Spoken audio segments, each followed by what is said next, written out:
रहस्यमयी पुरानी हवेली का खौफनाक सच। गांव के बाहर एक वीरान इलाका था जहां पर एक पुरानी हवेली खड़ी थी। उस हवेली के बारे में गांव वालों का कहना था कि वहां रात को अजीब-अजीब आवाजें आती हैं और कई लोगों ने वहां पर भूत प्रेत देखने की बात कही थी। कोई भी उस हवेली के पास जाने की हिम्मत नहीं करता था, लेकिन उस जगह का रहस्य हमेशा लोगों के लिए एक पहेली बना रहा। रघु, जो एक शहर से पढ़ाई करके गांव लौटा था, इन कहानियों पर यकीन नहीं करता था। वह तर्कवादी था और भूत प्रेत की बातों को अंधविश्वास मानता था। एक दिन उसने अपने दोस्तों के साथ शर्त लगाई कि वह उस पुरानी हवेली में रात बिताएगा। रात का समय था। हवेली के चारों ओर घना अंधेरा फैला हुआ था। रघु ने अपनी टॉर्च और कैमरा लेकर हवेली में कदम रखा।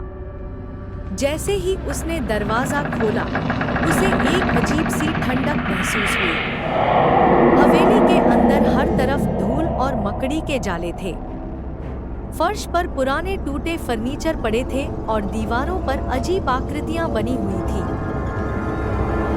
रघु ने जैसे ही अपना कैमरा चालू किया, उसे कैमरे की स्क्रीन पर अजीब सी परछाई दिखाई दी। उसने चारों ओर देखा, लेकिन वहां कोई नहीं था। वह इसे अपनी आंखों का धोखा समझकर आगे बढ़ा। अचानक ऊपर की मंजिल से भारी चीज गिरने की आवाज आई। रघु ने सोचा कि शायद कोई जानवर होगा। वह हिम्मत करके ऊपर गया। वहां उसे एक बंद दरवाजा दिखाई दिया, जिसके पीछे से किसी के रोने की आवाज आ रही थी। रघु ने दरवाजे को धक्का दिया, लेकिन वह नहीं खुला। तभी उसे लगा कि कोई उसके कंधे पर हाथ रख रहा है। उसने तेजी से पीछे देखा, लेकिन वहां कोई नहीं था। अब रघु का दिल जोर-जोर से धड़कने लगा। उसने वहां से बाहर निकलने की कोशिश की, लेकिन जैसे ही वह सीढ़ियों पर पहुंचा, उसे किसी ने धक्का दे दिया। वह नीचे गिर पड़ा। जब उसे होश आया, तो उसने खुद को हवेली के बाहर पाया।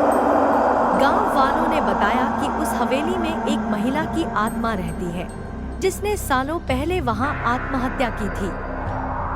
वह आत्मा हर उस व्यक्ति को डराती है जो हवेली में कदम रखता है। उस दिन के बाद रघु ने भूत प्रेत की कहानियों पर यकीन करना शुरू कर दिया। वह अब कभी भी अंधविश्वास का मजाक नहीं उड़ाता। गांव वाले आज भी उस हवेली से दूर रहते हैं और वह जगह वीरान पड़ी हुई है। क्या आप उस हवेली में जाने की हिम्मत करेंगे?